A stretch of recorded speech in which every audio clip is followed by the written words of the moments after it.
Hey guys, ZDoug MD. I got Vinay Prasad back. Dude, today we're going to talk about, I taught a class of yours with you. That was fun at UCSF. We're going to talk about this lab leak hypothesis and its ramifications for science in general. We are going to talk about the dude who had to resign from JAMA for being white and male and other things. We're going to talk about kids and vaccination for COVID, because you've written quite extensively about that. We're going to talk about Fauci's emails, because I think that's interesting, and I haven't looked at that. And more, right? And more. And more. And more. Yeah. So let's just dive into it, brother. We got to start with your class. Dude, my class. It was your class. Well, I thank you so much for coming and doing a guest spot. But this is a class that, I'm teaching on publishing and presenting research. And we do all sorts of different things. So we start with abstracts, we go through intro methods, all the sort of stock and trade things about writing an academic publication. But the last couple classes were... I love it. Episodes. I do too many podcasts. By the way, we should mention this. Yeah. We're both wearing suits today. Yes. Why? Because you have clinic. Well, yeah. One of us has clinic. Exactly. And I was like, well, I could wear a t-shirt, or I could step up my game to keep up with VP. So the class... Okay, so the class. Yeah. We're the gray suit club today. That's right. That's right. 2 for 1 special. JCPenney's. The class was good. I mean, the last session of the class is on social media, which, increasingly you got to teach people who are going to be scientists how to maneuver in the rough waters of social media. And I thought there's no better person to bring on than you. I really appreciate you doing it. I think we had a good time. I think the class had a good time. They had a lot of questions for you. It was a real kind of awesome experience, dude, because first of all, you have command of that material, right? Because the class was on epidemiology, and it was on, like, how do you write an abstract? How do you get your research noticed? How do you communicate with the public? How do you make an abstract that's clear, that actually catches people's attention without misrepresenting the science? I mean, these are things that they don't typically teach you. Yes. And so I was fascinated as a learner in that aspect. And then to be able to say, okay, well, guys, so here's how you kind of think about communication. And that's a nuanced discussion, because so many scientists are just the worst communicators. So who steps in? Really good communicators who are terrible scientists. We've seen a lot of them in COVID. Haven't we? Yes, right? Yes. Right? So you have like the Sherry Tenpenny anti-vax crowd. You have people like Peter Corey, the Ivermectin guy, who's a really good... Have you seen this guy? No, but he knows how to present bad information, is what you're telling me? He takes information that you and I would look at and go, these are really poor quality studies and there's a lot of confusion of correlation and causation and he emotionalizes it, and he dramatizes it, and he wraps it in a conspiracy to prevent ivermectin from happening. And then he goes on like Weinstein's podcast, Dark Horse, and they get in a pocket about it. And then pretty soon everyone's like, why aren't we just giving ivermectin instead of these incredibly effective vaccines? And then so you're talking about one fringe side. And on the other fringe side, you got a lot of people who are like, I once used the restroom at Harvard, and here's why school should never reopen. And I'm like, I'm like, well, first of all, what kind of credential is this? But it's very difficult for the public to discriminate between people who may actually know what they're talking about, people who have the veneer of looking like they know what they talk about, and then the content being science-y versus actual science. And I think it's quite difficult. I like that, science-y. That's really, science-y. Because you can throw in scientific words. You can actually, what I noticed, because I listened to some of this interview between Peter Corey and Weinstein on his Dark Horse podcast the other day, because someone had sent it to me saying, hey, please respond to this. And I'm like, well, if I responded to everything that was out there, I would, that's all I do all day. And honestly, I don't care.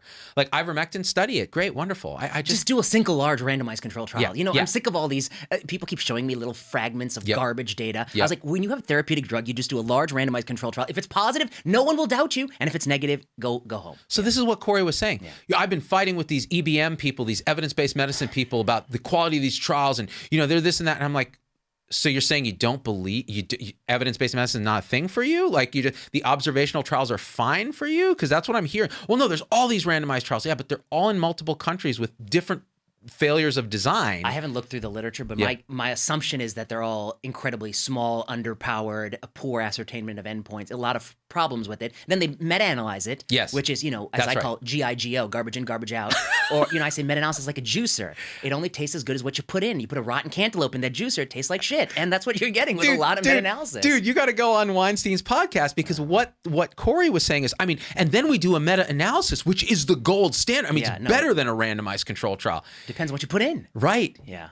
Garbage in, garbage out. GIGO. And some people put observational studies in a meta-analysis, which I think is problematic. And I guess you don't need to look far to see the lessons in just the last few months of we thought some things did something and they didn't. Yeah. Hydroxychloroquine. Doesn't work. Yeah. Right. And the list goes on and on of all these interventions that were pursued with best intentions. And so the answer is single, large, randomized control trial. And if they do that, I'll believe it. And if they don't, I won't. So here's what happens, I think, with a lot of these guys. Like, they're so emotionally invested in this thing, it's good intent. It's not like they're bad people. They're just bad scientists, but good communicators.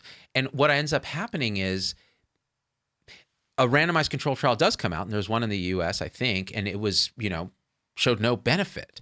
And then they start moving the goalposts. They're like, well, they didn't give it early enough. They didn't give it a high enough dose. No vitamin D, no zinc. That's right. There was no zinc. If you didn't add the zinc in, come on, How dare they give the hydroxychloroquine without the azithro 20 days before symptoms start?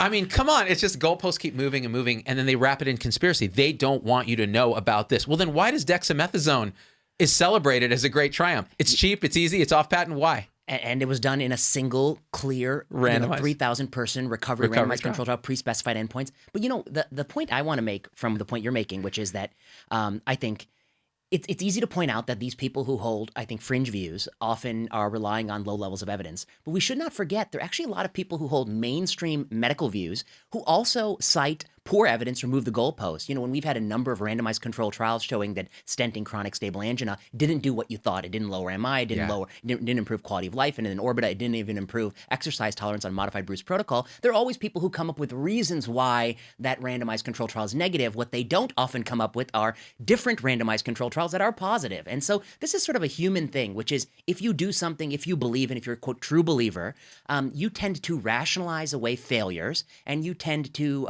be unfailing in your belief. Yeah. And this one statistician puts it well, Darren Dawley. He says, I like people who focus on problems, don't focus on solutions. So if you want to study the problem of COVID, have at it. But if you want to study how ivermectin can be used, you're too invested. You're not a real scientist. So you want to study problems, not solutions. Yeah, that's spot on. It's absolutely true of mainstream. So I had Rita Redberg, the editor of JAMA Internal Medicine, on the show, and your colleague at UCSF, and she has written extensively about this idea of stenting being not having the outcomes we think they have. Yeah. And the thing is, there was a saying, I don't know if it was Upton Sinclair, who said it's very difficult to have a man believe something when his income and livelihood depends on him not believing it. Yeah. And I think there are a lot of cardiologists out there who, this is their bread and butter, right? And it can be absolutely devastating to say, well, this thing that we did that we thought we really believed was helping people, it's not, and we got paid to do it, and I was able to pay off my student loans, and I was able to get this cool Mercedes S-Class. Like, you're saying that it doesn't help people, and it may actually just cause harm because if it doesn't help. And speaking of meta-analysis, they got a new one out at their little cardiology meeting where they blew the dust off some old trials, and then they put those in the meta-analysis and say, oh, look, revascularization works. But, I think this is going to maybe hurt some people's feelings, but specialties where a large percentage of the revenue is driven by some class of things, be it urology and prostate-specific antigen screening, be it radiology and mammography, be it oncology and chemotherapy. Yeah, I think to some degree, but that's one of the reasons why people are oncology and chemotherapy. I think is an interesting example because oncologists receive a percentage markup of IV infused drugs, and that percentage has varied between 4% and 6%. But what it means is it is a perverse bias that if you have a choice that's cheap, IV infused, or an expensive alternative, you tend to give the expensive alternative. If you can add an Avastin, toss an Avastin on the end, you're going to add it. That bias, I think, is more susceptible to systems where the oncologist derives some revenue from the business model, which is less of the case at university practices, Right. but it still exists.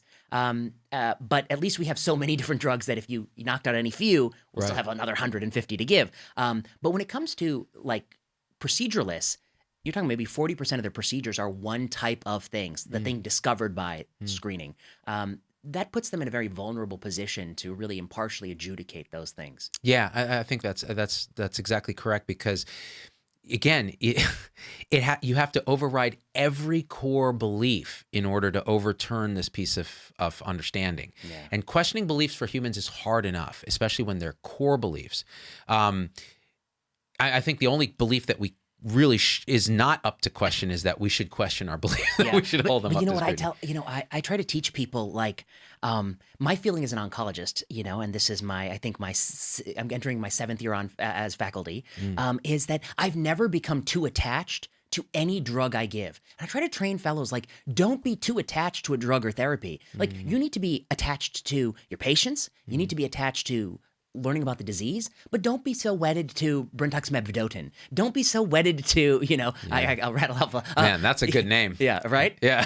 It packs a punch. I mean, half of oncology is just memorizing all these names. But don't be so wedded to a specific drug or drug product, because don't be surprised if in the future that drug product is found to be lackluster. It doesn't have the benefits you thought it did. And so be committed to your patients, be committed to the process, the evidence-based medicine process.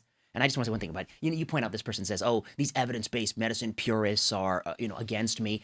Evidence-based medicine, you can keep tossing that term out there, but all it literally means is these are people who are specializing in knowing whether shit actually works. Okay? So the people who focus on knowing whether shit actually works question the low-quality evidence I am producing.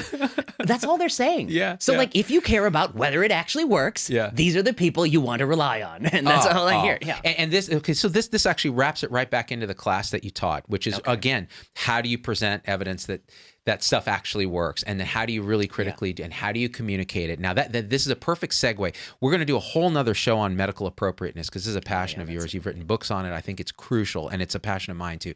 But today, let's talk about belief, because again, we're talking about this clinging to these beliefs and then cherry picking data, confirmation bias, conspiracy thinking, all the other stuff happens on the fringe and it happens in the mainstream. Let's talk about a mainstream F-up of what I think is huge proportions, and I was victim of it too. So I can take full culpability for this, and that is the lab leak hypothesis, which was somehow this thing got out of a lab. Either it was engineered specifically as a weapon, or that was the early scuttlebutt, or it's an accidental leak and then we know how labs work. You and I both work in labs. It's easy to screw up. Yes. Easy. I had fruit flies all over the place. I taught MCAT. If you were judged for lab leak of fruit flies, they'd be everywhere. You gotta hang the little paper tape to try to catch them. Yeah, totally. They totally. escape, yeah. Totally. And I'll tell you, bumblers work in the lab. So we're not, nerds are not the most coordinated people. And so I remember my first time I ran a centrifuge, I had this like integrin mediated cell adhesion project I was doing, and I go, and it goes, I didn't balance it right. Oh. The thing nearly exploded. Like the tube shot out the top, or something terrible happened. I almost killed it. You weren't enriching uranium. If that's exactly. Right? Or handling a biohazard, gain of function mutation coronavirus potentially. So talk about this. You just wrote a piece on this in MedPage that I thought was very powerful. Yeah, thanks. And you did a great job of segueing. But I just want to say one last thing on the topic. The reason I brought you on and the reason you did a great job with this class was you took people who their primary commitment is science, and you reminded them that you also need to be really good at communicating that science to a broad audience, and that will help everybody, not just you. It'll help society. So I thank you for doing that. So on this lab leak, the lab leak, I think, and you mentioned that you felt like you succumbed to it a little bit, and I might have succumbed to it a little bit because, I host my little podcast, and I had on a number of guests. And I had Francois Below, who's a geneticist at University College London, and I asked him specifically about lab leak, and he said that looking at the sequence, you can see parallels between this sequence and naturally occurring coronaviruses. Nothing is quite perfect. We don't have the immediate host. And then so I said, so do you think lab leak is likely or not likely? And he says, whether or not you can actually find the virus in the world or not, that doesn't actually in and of itself prove lab leak or not. It could still have been captured in a lab and being studied and then leaked into the people Correct. working there. Correct. And so I guess there's a few hypotheses. One hypothesis is that this is a virus that had zoonotic transmission from some animal to a person at a wet market somewhere else. The second hypothesis is this is a natural virus that is being studied, and it somehow, as accidents do happen in laboratories, they've been known to happen, was transmitted to the staff. The staff went home, they were sick. Potentially there's some intelligence reports that there were some people who worked in that facility who were sick with something similar to SARS-CoV-2 even in November. Yeah. The third hypothesis is this was a genetically modified coronavirus that was being modified so we could better learn, they call gain of function, but better learn ways to combat coronaviruses. There's a certain nucleic acid sequence to code the furin cleavage site that some people like David Baltimore, some molecular biologists think is possibly suspicious, and others think it's actually something that could have occurred through natural evolution. So, okay, these are the debates. The thing that got me was early on in this, and I'm not an expert in molecular biology, somebody recommended a scientist who's at the Broad, and she had been doing some good work there, ask me to have her on my podcast to discuss the possibility of lab leak. And I must say that maybe I'm also, it's not always a lot of things fall through my cracks because I got a lot of stuff going on. But maybe to some degree, I was also influenced by the popular narrative that this was a fringe or conspiracy theory, not to even be entertained, Don't even take that seriously. And I think what happened as a result of some powerful voices doing two things. One, they tied the lab leak hypothesis to Donald J. Trump. Yeah. Because Donald J. Trump said that might be a case. He said something like he suspected it. And he also went beyond what I think people would, that it was somehow purposeful and done solely to spite him. That's right. That's right. Just for me, But so I think that's why it drove a lot of people away from that idea. I agree. And a lot of people don't like him for myriad reasons, and they wanted to see him lose in the election. And I guess the question was always, did we somehow put our disdain for Donald Trump, did that cloud our ability to sort of have an honest appraisal of this hypothesis? And then what happened was, of course, he lost the election. A few more months go by, and then we had a couple of really nice articles. Nicholas Wade, very seasoned reporter, writing in Medium, a beautiful article, very long. And Don McNeil, the fired New York Times reporter, also ousted under interesting circumstances, he wrote a lengthy article on his blog, both saying that, this is something that maybe we ought to entertain. And then, of course, Biden instructed the intelligence community to investigate, and the Senate said they want to know. And so suddenly, and then Facebook finally lifted their ban. They had a ban on Facebook. They had banned. You couldn't even talk about this. Misinformation. It was misinformation, even to suggest it might be possible. Page. Yep. Now they've rescinded that ban so we can talk about it again. So what has happened? Within the course of a year, we have moved from lab leak being a fringe and dangerous idea that is false and should not even be considered. Correct, because it's xenophobic and racist. Oh, we can talk about that. Yeah. That was the allegation. Amongst other allegations, is xenophobic and racist, and also factually incorrect. Factually incorrect. Demonstrably incorrect. Beyond a shadow of a doubt. There's a consensus among scientists that it's totally incorrect. That's right. So you shouldn't even talk about it. And if you talk about it, you're going to be vanquished from Facebook. Correct. 2, now we have ongoing investigations. People are talking about it. Some of these news outlets are retroactively changing the headlines from the past. They're modifying past news stories. Really? Yeah. There's people who have been capturing this. So I wrote this article. My article is not to answer the lab leak question, because actually, I'll tell you why I'm not interested in answering it. I'm not interested for 2 reasons. One, people say if you knew it was a lab leak, it would change how you combat future pandemics versus if you knew it was a wet market. Right. And I was like, actually, the answer is simple. The wet market is a vulnerability, and we need to clean that up. Yeah. The lab leak, whether this was a lab leak or not, it is a huge vulnerability, and that needs to be cleaned up. And we need to really ask ourselves if some of this research is actually necessary. Needs to be done, yeah. Right. So I don't know the answer. I'm not a specialist in that type of research, but, I think that my understanding and what I've read is that they're not exactly operating under the cleanest principles, and they need some reform, whether or not this was due to lab leak in this particular instance. But yet, it's an important question to answer, and I think my real interest is, how did science get to a place where something that is an open hypothesis became effectively censored? Yeah. And I want to say one thing about censoring. Okay. I see all these people bitching online about how if one person blocked them on Twitter or something like that, they were, quote, censored. Right. That's not censoring, okay? You're still free to talk to whatever fools want to listen to you. Yeah. Censoring is the idea itself is banned on the entire platform. No one can talk about it. It's not about you. a crass person can be thrown out of a dinner party. That's not no one's being censored, but censoring would be a taboo on discussing certain topics. Correct. Okay, so let's be clear on the definition. This is a censoring event. I mean, it is taboo to talk in the public square, which is Facebook for better or worse, this topic that in retrospect so quickly flipped. It's a big problem.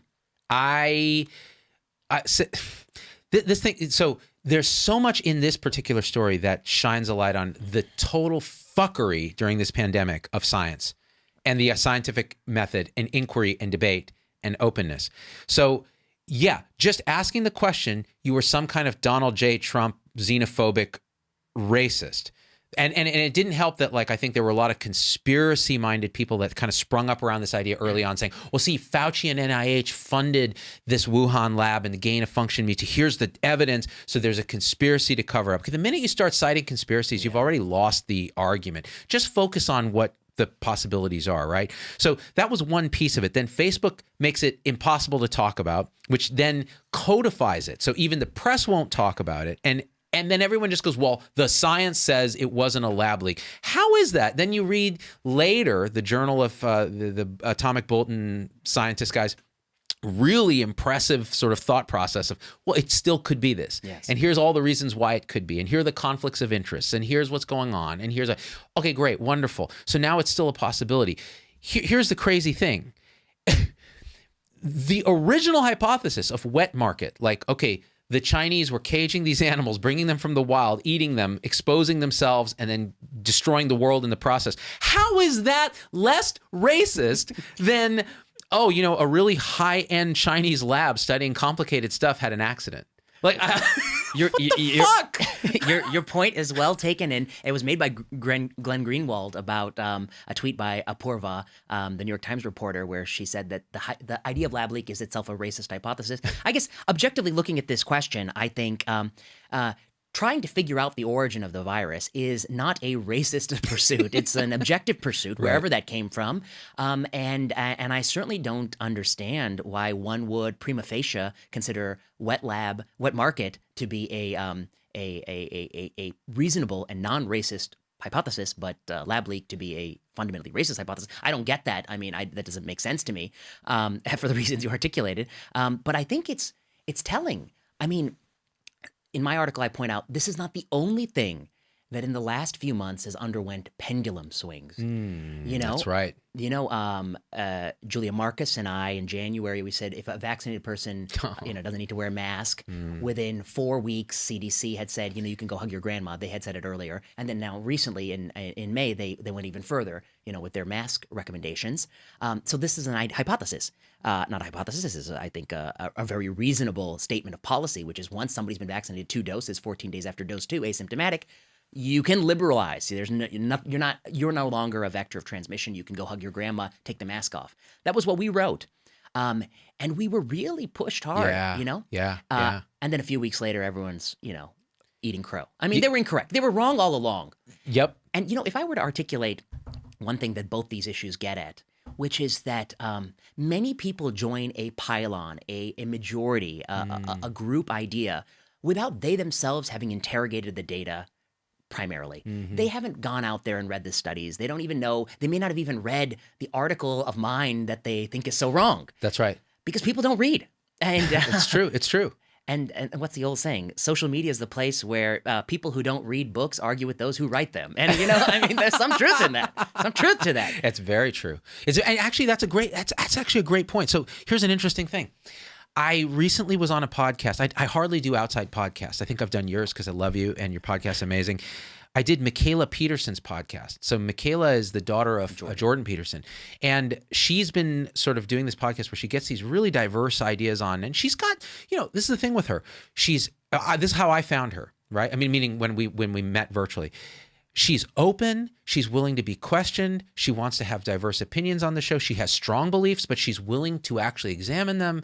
And her sort of whole life status comes from growing up with chronic juvenile rheumatoid arthritis, having like ankle replacement, hip, like terrible stuff happened to her, right? Then terrible stuff happened to her dad.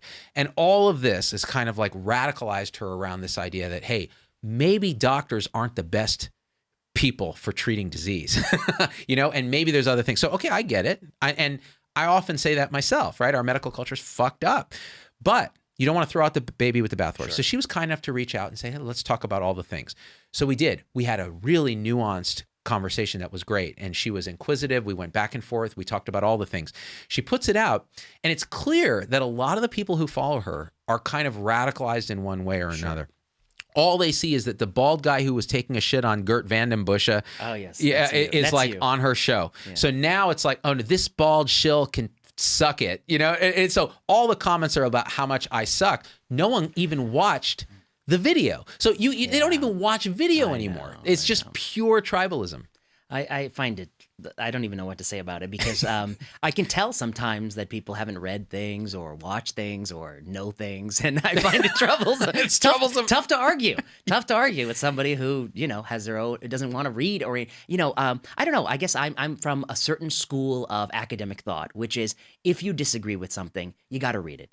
Then you got to actually be able to put it in your own words. And then what you want to do is you want to say it back to the person better than they ever said it. That's how you really show them. You say, you have written this article, and here's what you said. And, let me do you a favor. You took 3,000 words to say it. I'll say it in 450 words. Boom. You summarize it better than they said it. And then you say there's 3 things wrong with it, and these are the 3 things. Take it apart. But you don't see that online. You never see it. You talked about it in your class yesterday. I did. You're like, here's how you learn to communicate. Take an article that you don't know anything about. Yeah. Read the whole article. And you got to pay money for that. No, you got to pay money. Take this class. That's behind a paywall. That's behind a paywall. That's a piece of like Vinay's 12 rules for life. Rule 1: take other people's papers and summarize them better than they can.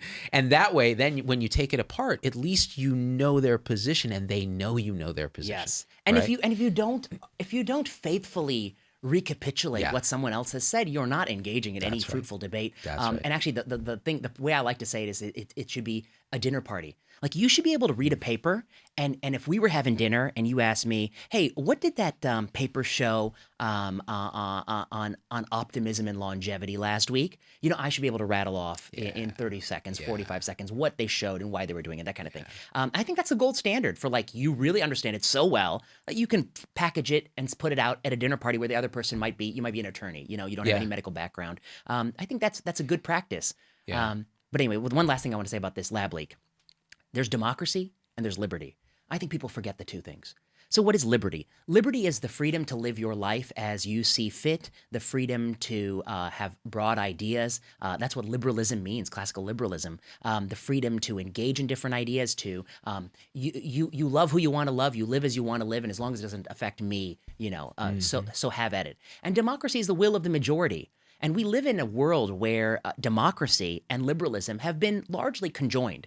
This is a democratic country, and we've enjoyed a lot of freedoms. But there's nothing inherent about democracy that guarantees liberty. There are many democracies that the majority can become tyrannical and suppress the view of the minority.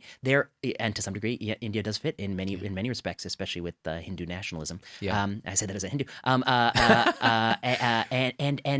And you don't have to have democracy to have liberalism. There are many autocracies that have been quite free and quite liberal, and sometimes autocracies are replaced by democracies which extinguish liberalism in certain parts of the world.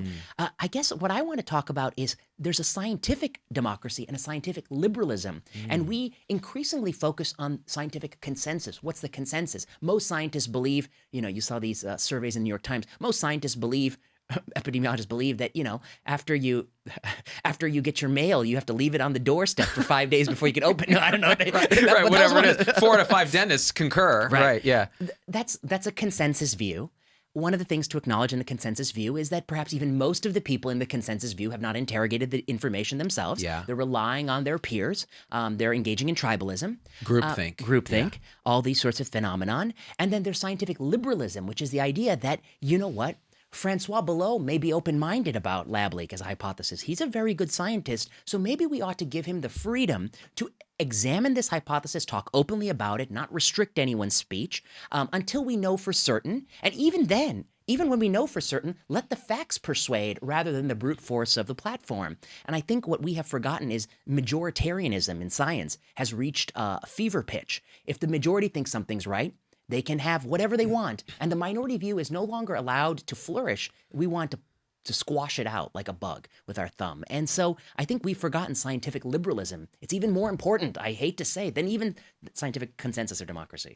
That distinction is crucial. I think a lot of people don't understand that they conflate the two. And in this case, it's very important. And so that's why you think about somebody like a Pierre Corey or a Gert van den Busch.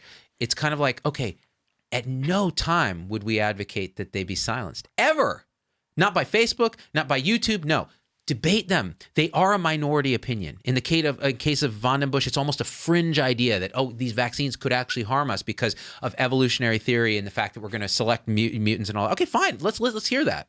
Then let's look at the data and let's think about it and let's see how we would test it. And okay, great.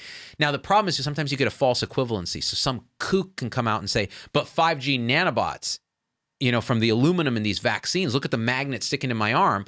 Okay, that's crazy talk, but let's examine it. Okay, it's crazy talk. Right. So then you have to dismiss it. Sometimes, though, the mob can happen on both sides. So you have a mainstream mob, close the schools, stay home, wear a mask, all that. Now, look, some of that stuff may work. We don't know yet because we haven't done the cluster randomized trials. But the fringe in that case is saying schools don't actually spread the disease and you're damaging kids and the collateral damage is terrible. Now, when the pendulum swings, which it will on schools, it will undoubtedly, I think. This is, again, belief-based, but also data-based. I think it will. Yeah.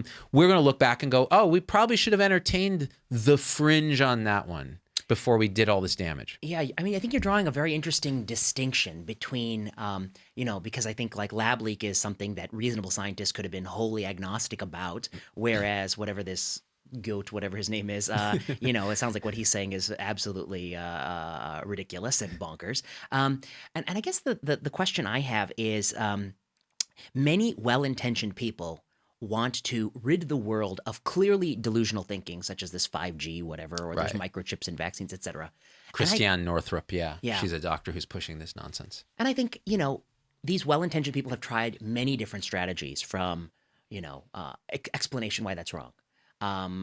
Making fun of them on social media, mocking them, piling up on them, petitioning that they be banned or censored. I mean, these have all been tried. And I guess the truth is, I actually think, just as an empirical question, I actually don't know what works. Yeah. And if, in fact, anything, some of these fringe views, they have risen in popularity despite all these efforts.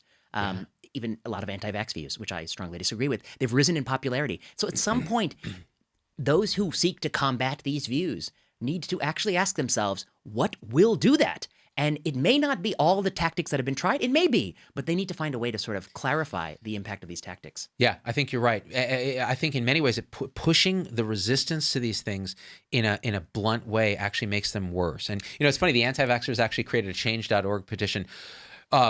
We are petitioning to have Dr. Zubin Demanya's license removed for murdering babies or whatever it was, right? And they got like... How'd they know you did that? No proof. I haven't been caught yet. How'd they know you did that? They got a few hundred signatures from, and all the comments were like, he's a shill and he's bald and the usual ad hominems. And then I just was like, hey, look, guys, they want to remove my license by petition, which I didn't know was a thing. Go and sign the petition. So I had all my followers. So suddenly it got like 10,000 signatures, and all the comments were like, "Yeah, I love this guy, man. Totally take his license away so he can say the real shit right now." And so these things backfire. These aren't the ways to have debate. And then I'll make a point on the other side, which will relate to one of the things we want to talk about, which is people who support vaccinations, as of course I do. In fact, I tell people, I've probably given more vaccines than you because I took care of a lot of people post-autologous stem cell transplant where we revaccinate them like a newborn baby. Exactly. So we give them a lot of vaccines. So anyway, I'm quite because their immune system's wiped out and you have to refresh it from scratch, right? That's what they say. Yes, that's what we tell. Principle. That's the principle behind it. Yeah. I mean that they need re-education of their T and B cells. Okay, so and of course I'm a practicing physician, of course, so I have a very nuanced view of vaccines. I talk about vaccines the way you talk about drugs, which is that you need to think about the risk-benefit profile. May vary with other things, and we're going to talk about EUA and younger people. So the people who are proponents of vaccines, of which I will put myself in that camp, some of those people were quick to comment about our article published in the British Medical Journal that this is, quote, an anti-vax article in an anti-vax journal. And I was like, if what you're BMJ. Yeah, the British Medical Journal, right? Yeah, I was like the journal that probably only rejected your article. No, that's right. No, I'm sorry. It was the Lancet that was the anti-vax journal. They're the one who posted Andrew Wakefield's fraudulent study. That's an interesting story. I mean, people go back to that. And I think that if you go back to the original Wakefield paper, you will find that it was never scientifically meritorious. It was always a very terrible anecdotal case report, garbage, non-conclusive, no causality kind of paper. I'm surprised they published in the first place. And someday maybe somebody will find some more information about that, because I hear the peer review burnt up in a fire. Actually, Brian Deere wrote a whole book about it. Actually, I haven't read it yet. I've read a large part of it, but I haven't done a show on it. He did a great couple series of articles for the BMJ unpacking the problems with that paper. That's right. Yeah. But I guess we wrote an article about emergency use authorization, whether or not this ought to be the regulatory pathway for 12 to 15-year-olds in the British Medical Journal. And this is myself, Steph Burrell from Hopkins, and Wes Pegden, who's a mathmatician at Carnegie Mellon, who's done some modeling around SARS-CoV-2. Loser institutions, all three of them. Losers, total losers, and many people, they said that we were anti-vax, and I guess what I wish to suggest to them is, they may disagree with our conclusion. I think we're right, of course. I know we are. But if you are going to try to throw us in the bucket with these people who are saying microchips in vaccines, are you really? What are you doing? You're playing a very dangerous game, because what you're doing is you're equating any sophisticated scientific consideration of the pros and cons of vaccines with the most fringe, delusional, derogatory ideas out there, and you will make this group stronger. You don't know what you're doing, and I think many well-intentioned people here are coming in, and they are actually making this fringe element stronger through vehemence, through drawing lines where they don't understand. And I think they don't know what the fuck they're talking about. Yeah, I fucking agree 100%. It's guilt by association, logical fallacy. It's you and I had the same stance on the kids' vaccine, right? The 12 to 15 is basically like, hey, look at the risks, look at the benefits, look at the dangers of transmission in this group, look at the dangers of MIS-C and of actual illness, look at any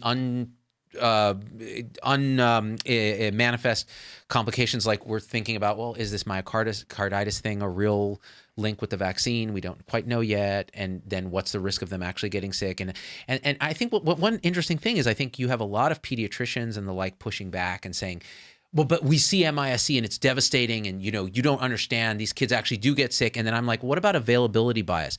That's what you see. It's like when I worked in the pheochromocytoma clinic, we always wondered why the internist didn't screen. Why didn't they figure out this was pheo? It's high blood pressure. They never thought about pheochromocytoma. And I was like, we're working at the referral center for pheo. Okay, but I will add one caveat. The zebra clinic. Some pediatricians say what you say. Many pediatricians agree with many. So let me articulate. And they're quiet. Oh, some are quiet. They're terrified to say stuff. Some aren't. But they fill my inbox. Yeah, me too. Thank you for saying this. Yeah. But let me articulate this problem here. Okay, so what is emergency use authorization? Is not drug approval. After we did the trials in 16 and up, there was a new regulatory strategy pursued for 12 to 15. That was, you're going to run a small randomized control trial, just 1,100 people in each arm. Right. Very small randomized control trial. But you're going to do a few things with it. One, we will have already gathered safety data on near age people, so 16, 17, 18. Right. Those are near age. We're going to be having some surveillance data on those people, which will help inform our regulatory decision. You're going to run a small randomized control trial powered primarily for immunologic endpoints, not for clinical endpoints, because it's a small study. And we're going to leverage the combined experience of the safety of the vaccine in adults and even near-age kids, the adolescents, 16, 18 people who got it, plus small randomized control trial immunologic endpoints, and that will be your path to approval or authorization. The regulatory language around authorization, not approval, is that it has to be an emergency. Now, different people can have different definitions of emergency, but as we articulate in the piece, there's lots of reasons why you would say SARS-CoV-2, older people, absolutely. Undeniably an emergency. Yeah. SARS-CoV-2 in this age group, very hard to convince me that it's an emergency requiring unprecedented powers of regulation and a lower regulatory hurdle. The other thing is, whenever you think about a vaccine being approved, there's the known benefits, the known harms, the unknown benefits, and the unknown harms. And you need to look at this calculus and say roughly, even if the unknown benefits or unknown harms are, as high as they could be, there's still going to be a net benefit from vaccinating people. And I have a little video where I have some slides. I walk people through. When you talk about a 50-year-old person, the consequences of SARS-CoV-2, even with low rates of spread, because the death rate is so high, are so catastrophic that this equation just tips. And so you're willing to take substantive uncertainty for harms to have a vaccine quickly.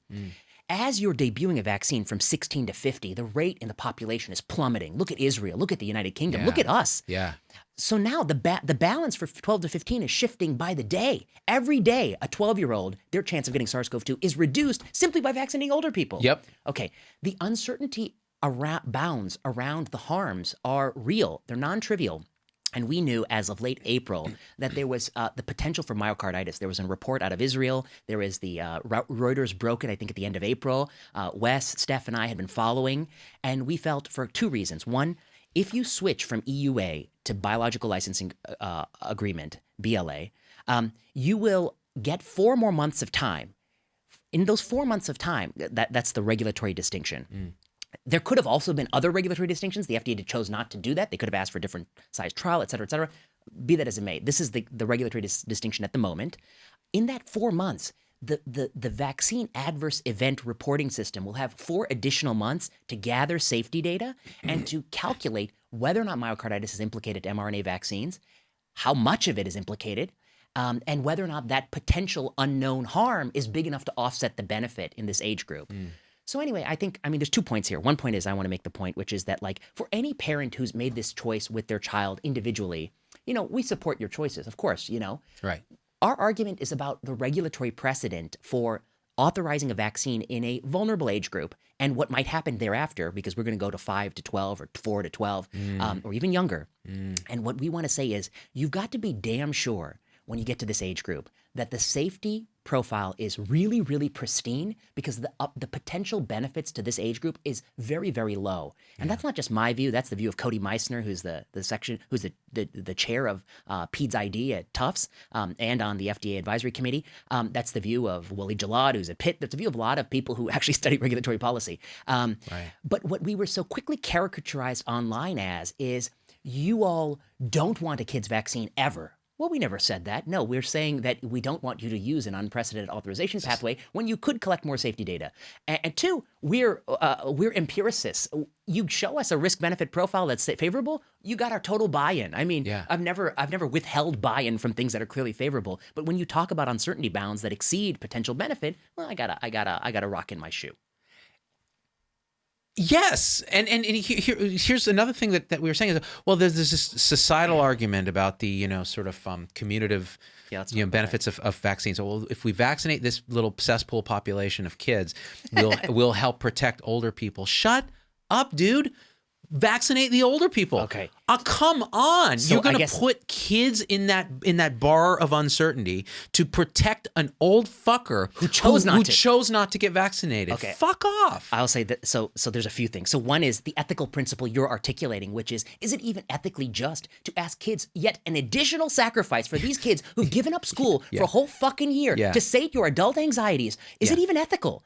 So that's your question. Yeah. I'll ask a few things. A second question: is it even empirically true? Will this actually translate? There's speculation that it might, but there's no empirical data that supports that to be the case. Where are all the people who say, have you proven it's safe for me to take off the mask? Where do those people go? The next thing I'd say is this within the legal statutory authority of emergency use authorization? As far as I checked, I don't believe the emergency use authorization pathway allows you to debut a product with uncertain risk-benefit profile in some group to protect another group. I think it's to protect that group. I don't think that I think it's a misinterpretation of law and regulatory statutes. So I think that's the other thing to say. And then the last thing I'd say is, the simple point is that I don't think it's even true. I just don't think it's empirically true. What you see right now is the unvaccinated 60-year-old right now is already being massively protected by all the people who've chosen to be vaccinated. Look at the population case rates. Look at test positivity. We're 0.3% in this city of San Francisco. So they're already getting protection. Do they need an additional protection from a 12-year-old? I don't know. And does it warrant a 12-year-old taking out potential risk for myocarditis? I don't know. But that's certainly, I certainly don't think it's for sure. I have strong doubts that it's even true. There's no data that is persuasive. I think you can do some back-of-the-envelope math and show it's unpersuasive. And I think people who are doing it, they may not be following the statute of the law. I think, and I think they have to ask themselves, honest question, are you saying this just because you're scared, man? Yeah. Are you saying it just because you're scared? Because you know what? People, even vaccinated people, are proving that they are scared. How are they proving that? One, there's a survey in the last 2 weeks that said among the people going back to restaurants and shops, there's a higher fraction of unvaccinated than vaccinated. The vaccinated people are still reluctant to do it. Scared. Yeah. They're still walking around this city with their mask on outside. Yeah. And and then they say things like, "Well, what does it bother you that I'm wearing my mask on outside?" I say to me, I'm not bothered by it. Yeah. I'm just trying to say it out of concern for you. Like I want you to be like you I don't know. Like I'm not like if you said that you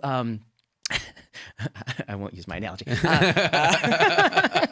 Yeah, well, actually, on that point. Yeah. So I've had people reach out and say, "Look, I know that you think we can take the masks off and the vaccination out. My whole family's vaccinated, but I have 2 medically vulnerable kids. I'm older. I know the vaccines aren't perfect. I feel more comfortable wearing the mask for the time being. Would you not shame me?" And I'm like, I wouldn't. I wouldn't shame you. Not at all. Of course not. It's just if you're telling me that I should wear a mask to make you comfortable, well, now you're starting to impinge on I think my understanding of the science, but also my own freedom to do stuff outside. And I think to be fair, I mean, so this is another argument people make, which is that, well, we need the mask mandates because there's that person out there who's B-cell depleted because of rituximab. And I'm like, look, I have deep sympathy for that person. Yeah. They're my clinic patient. For God's sakes, I'm the one giving the rituximab. That's what I do. Right. But what I would say is that we as a society have, we're always balancing restriction and freedom. And I think we have concluded that throughout the last 20 years where there have been immunocompromised people, that the rest of society hasn't foregone. We haven't all worn masks all this time. Yeah. We haven't all, never handshaked all this time, and these kinds of things. And so I think there is a balance between individual, the freedom for many people and vulnerable people. The other sort of asterisk I'd add is many people say, I have a vulnerable X, but in their mind, they're relying on the vulnerabilities that are related to other infections, but not necessarily SARS-CoV-2, right? So then I'm like, why exactly is this person vulnerable? And they tell me the reason. I say, well, that's actually not known to be a particular vulnerability for this virus. Right. It's vulnerability for other things, but not this virus. So I think that's part of the fallacy too. And then we just have to acknowledge that there's some general anxiety. Yeah, we've conditioned it. Yeah, we've conditioned it. People Yeah. they're emotionally in a rocky place. Yeah. And the rockier you are, the more you're on Twitter. Yeah. So it's like selecting for the rockiest. Yeah. I mean, look, I chose with my daughter, 13-year-old, to get her vaccinated very quickly. And the reason was partially there's still that sort of feeling that, but if she gets coronavirus, first of all, she's going to be out of school. Second of all, she's going to have to quarantine. Third of all, we're going to have to go through all the testing rigmarole. Fourth of all, there's a very small chance she could get very sick and have something unusual. Very small. Now, what are the risk benefits of the vaccine for us? Well, let's see. Both me and my wife did fine. So just looking at our genetics, we're probably okay. But you never know. She's young. We don't know. We don't know what we don't know. But I think she's a pretty tough girl. She wants to do it. She wants to go with her friends who are also vaccinated because their parents have very high sphincter tone, and she wants to be able to play with them without masks, and their parents won't allow it unless the kid is vaccinated. Really? Yes, so there are these social considerations, whether you agree with them or not. And so for all those reasons, we said, okay, let's go. And so these decisions are nuanced. They're complicated. They're personal. Well, shouldn't you get a prize? Because as you've articulated, you've just listened to me make my case for why I felt like this authorization pathway was not warranted. Right. You heard me. You agreed with me. Simultaneously, you in your life have made a decision that is not congruent with my standpoint. Correct. And you can hold all these things together. Yep. And afterwards, we're going to be friends. We'll get lunch someday, right? Heaven forbid. Heaven forbid. And not only that, but see, the key thing there is there's not a cognitive dissonance involved. No, it's not like it's not. Yeah, no, it's not like, oh, I hear you and I agree and I said the same thing publicly and yes and. So this. And that's why I think this whole idea of like we're out there shaming each other about these decisions, it's like everybody's got their reasons.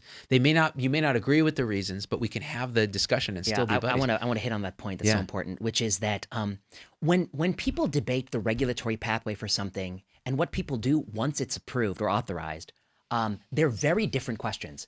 I have said many cancer drugs ought not be approved. The data is not sufficient for approval. Once approved, I'm giving it.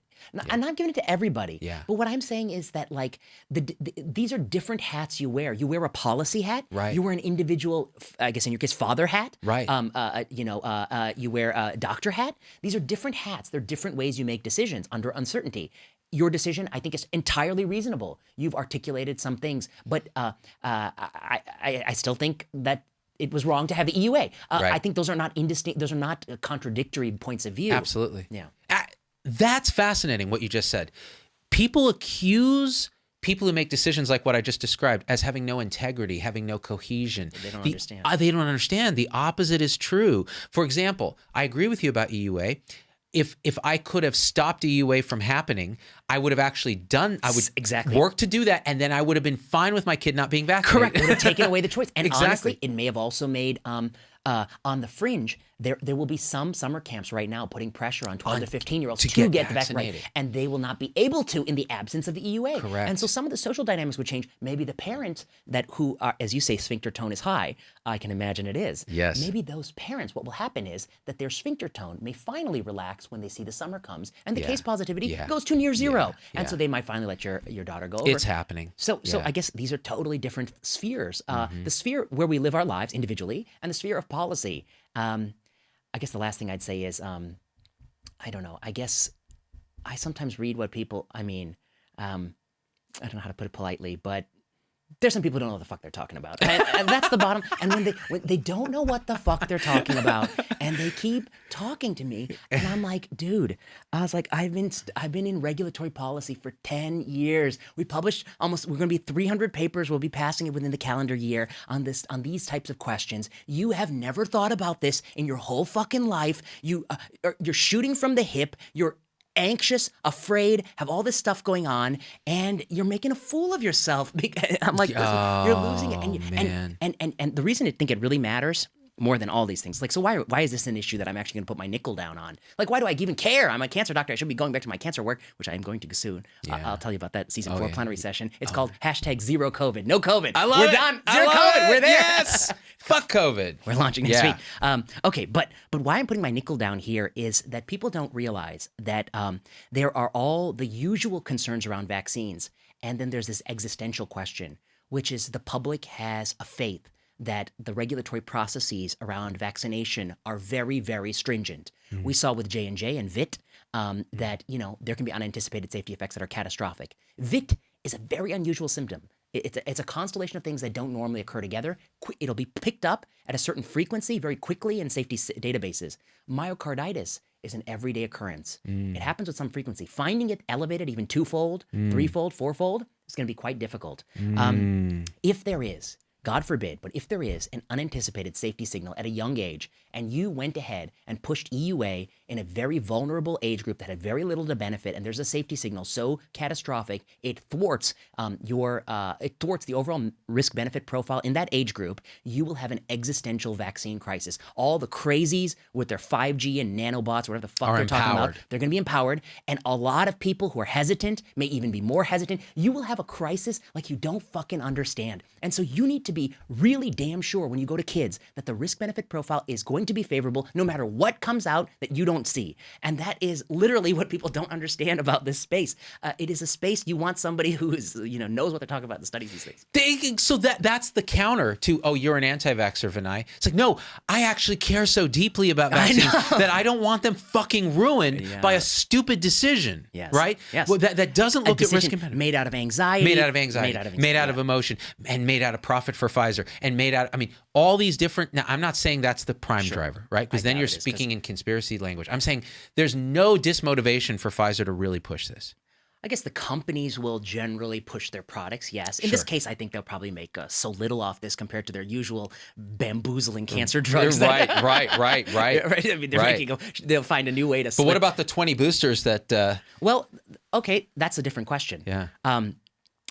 Will we require a yearly booster? I tweeted something that says, in my mind, if you want to persuade me that a yearly booster is warranted, you're going to need a randomized trial in adults showing that if I get a yearly booster, I'm less likely to be severely ill with COVID, hospitalized with COVID, or die of COVID. Right. You show me that, I'm getting a booster every year. Yep. If you show me a randomized control trial that says after I get a booster, I'm less likely to get a nasal swab positive PCR cycle 42 hit of SARS-CoV-2 after you phone me every week and ask me, because one thing, many of these randomized control trials use, they call the patients to elicit symptoms and refer them for testing. Are you sure you don't have a little itchy nares? Right. And this is sort of an artifact, which is you're going to pick up very subclinical disease, the kind of thing that doesn't really bother me. The 10 particles, yeah. Yeah, right. The 10 particles, yeah. Marty talked about on my show, yeah. Yeah. So, I mean, I think the question is, like, if that is their endpoint of their study, then maybe I'm not sold on getting a yearly booster. Yeah. But if the endpoint of the study is something hard, clinical, meaningful, I am. And I agree. and I actually think if I put my nickel down, I think,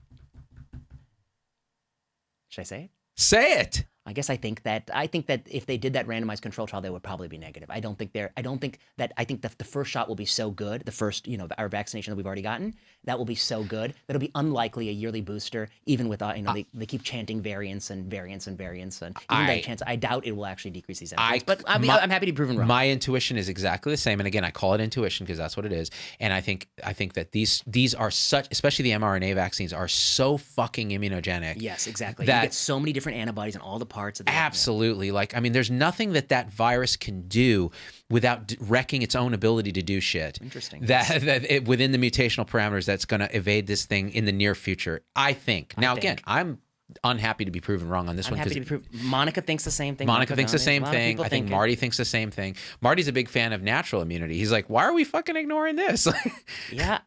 I think someday we'll revisit this Marty question because I feel like he was a bit unfairly treated. You want to talk about unfairly treated? The lab leak people who they were unfairly treated. They were banned from Facebook. Yep. Marty was a little unfairly treated, and we're going to revisit that in the future. I love it. When people are calling. When we I feel like we're like the opposition in some great struggle, even though we're not, because we're saying, hey, alt middle, like it's all these things are a little true but partial. But I would love to see heads roll for terrible decisions that have hurt our kids, for censoring really smart people that are well intentioned, for vilifying people as bad for doing good science, these kind of things. I wonder, like, I don't know, I'm working on something. I wonder if people will heed the lesson. But I think the answer is rather disappointingly no. There's there's that old joke, like first they laugh at you, then they yell at you, and then they act like they knew it all along. Yeah. And I think we've seen a lot of that. Yeah. So people say, oh, I never said that. I knew it all along. And then you go through the Twitter stream. Okay. Yeah. What about the emails? I haven't looked at them. I guess they've been FOIA requested, 3,000 pages, and different people are putting out different things. What have I seen? I've seen that, there's an early email. I guess I'll say one thing. I've only seen like some of the screenshots, and I scrolled through a little bit, but I mean, 3,000 pages, come on. Yeah. I got to go to bed. Right. I can't be up all night reading Fauci's emails. One, I feel a little bit bad. I mean, I don't know. I feel bad anytime somebody's emails are, publicly released. But that said, government employees, it's a requirement. I mean, it is a possibility of the job. Right. The next thing I would say is, I guess a couple of the emails that jumped out were emails where I think he told somebody taking care of SARS-CoV-2 patient, like, make sure you wear an N95 mask early on in the pandemic, which would suggest that, when you're around somebody with SARS-CoV-2, they do believe it's aerosol. Yeah. And I think that was always right. I mean, the whole mask debate, maybe like they wanted everyone to wear a fabric mask at all times. Right. But maybe the right answer, we will find out someday, was the guy who's working in the kitchen, guy or girl working in the kitchen as a cook and line cook, maybe they need N95 when they're working close proximity, and maybe the people outside don't need anything. Yep. Actually, that's probably true, right? That's probably true. So the truth about it is, instead of this one-size-fits-all, let's create I voted for Biden badge, which is really what isn't that what it was? No, that's only if you have 3 masks on. Then you voted for Biden. If you have 2, you were an independent. If you have 1, you were kind of like, meh, you just abstain. And if you have none, you voted for Trump. If you have a camo handkerchief or one of those, the valve, or none at all, then you vote for Trump. Or just mesh. Yeah, so some people just wear panties over their face, right? Cut the holes, you have the straw come through. Totally. Okay, so one was the N95. The next thing was there was an email from early in March where someone asked him what he thought about community mask use, and he said something very similar to what he said in that early March 60 Minutes episode where he thought it did not confer benefit. I think that's going to be a tough email because the mantra now is that was a noble lie. I lied in March to prevent you from making a run on N95 masks. Right. In retrospect, what might be the case is that the 2nd April might be the noble lie, and the early statement might be representative of what he truly believed at the time. And I think we have a huge systematic review and meta-analysis under review, but I think people forget that there are many randomized control trials, cluster trials around influenza and community mask using, and there's a lot of data that preceded it. And the mantra really was, the consensus of the WHO and the CDC was in early March that it was not on average beneficial. It changed a little bit, but I think the thing that changed the most is the precautionary principle rather than any particular data. Right. So I think that those masks emails will be interesting. And then the last set of emails that will be interesting is emails about what type of research is being done in Wuhan. As people keep saying, it does not have to be gain of function research to be lab leaked. You could just have a totally normal virus that lab leaks. Yeah. But you could also be doing gain of function research. And the question should be, why the hell are you doing this gain of function research? Right. What the hell? Right. And why are we funding it and so on? I mean, and there's reasons to do it, to try to study how viruses jump species, become more contagious, and then how you would intervene. But the best person to tell you why there's a reason to do it is the person who's getting the funding. Exactly. Oh, let me tell you. Let me write my abstract here to get your attention. Exactly. Oh, fuck. Well, so one thing I want to ask you before you go, the mask issue. So why? So, and I've done videos on this. Influenza, RSV disappeared, right? Now, do we think it's because of lack of travel, closing schools, hand washing, masks, viral interference, or all of the above? Yeah, I guess I would say, I don't know how anyone can disambiguate it. I've seen many people claim that, going forward every winter, I'm going to wear the cloth mask because look what happened to flu and colds. They went away. Right. Okay. What I would say to that is that we'll see what happens. You can keep doing that. But one of the things that we also did this year, you may recall, was we closed a lot of schools. Yep. And schools weren't the places that spread COVID, but they are places that spread flu. Cold and flu. Mm-hmm. The other thing we did was we dramatically shrunk and constrained our social circles. We avoided all international travel. Mm-hmm. We did a lot of things that I'll tell you what, we're never going to do ever again in my natural life. I suspect not. So we're going to go back to doing all those things. So you're going to go do all those things, and then you can wear your cloth mask, and we will see what happens to cold and flu. Yeah. But I guess I'm not persuaded that cold and flu. Something tells me if I were to put my nickel down here, I'd say cold and flu. They're coming back. I think it's going to be back. Mask or no? Mask or no? I think cold and flu is coming back. Yeah. I would say mask or no mask. And when cold and flu comes back, it's going to be, I dread the day I get that cold. It's going to suck. Because I'm old now. I can't Me too. Dude, I get a cold. I'm out with man flu for like a week. And all the anti-vaxxers, because I'll do a show about it, I'll be like, I got man flu. They'll be like, see, it's the toxins, bro. It's all those toxins. All the toxins you're eating? Or the virus. Or the virus. I do wonder, I feel like, of all the things people could take away from this, the one thing I wish they did was the culture in medicine of going to work when you're sick. Yeah, it's got to change. You need paid leave. You need support. Yeah, we don't have it. Have it. I worked 10 years as a hospitalist. I never took a sick day. What does that say? That I never got sick? No. I never took a sick day. My friend did neurosurgery residency training, and they had like only 7 residents. And then I said, I was at least a medicine resident. There was some jeopardy system so that if you were really sick, you could call someone and they'd be summoned. And I think I had to do that once, and I was unbelievably, I couldn't. I don't want to describe to you how I was. Yeah. It was so bad that you wouldn't want to even look at me. Okay, so but he didn't have that in this neurosurgery training.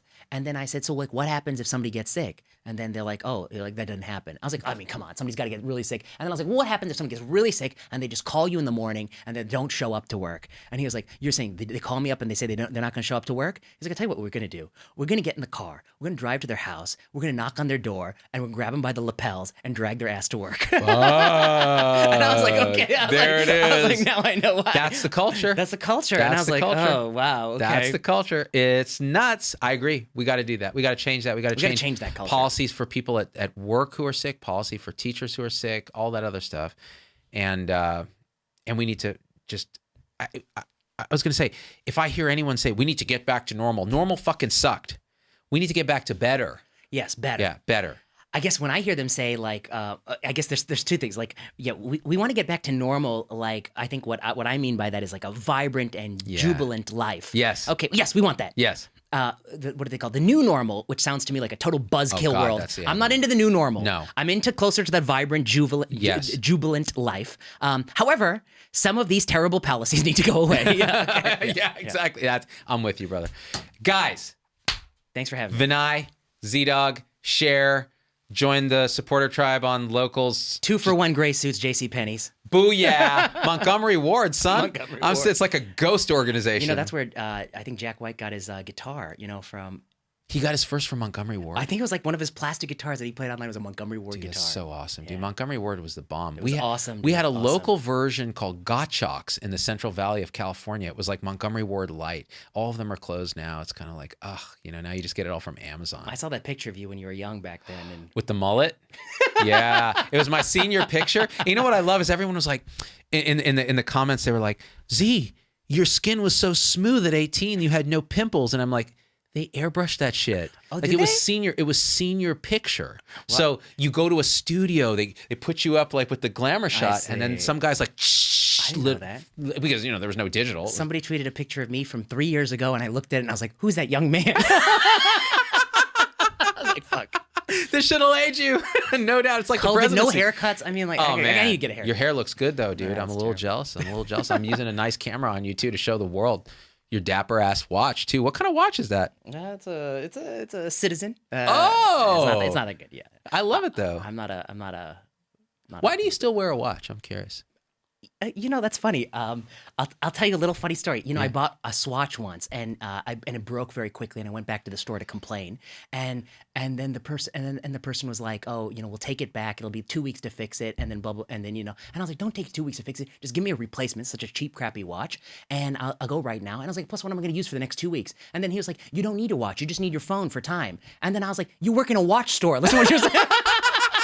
What are you telling the customer? You don't need to watch. What the fuck are you working? Worst salesman ever. Worst salesman ever. Right. Oh. I wear a watch because, you know what?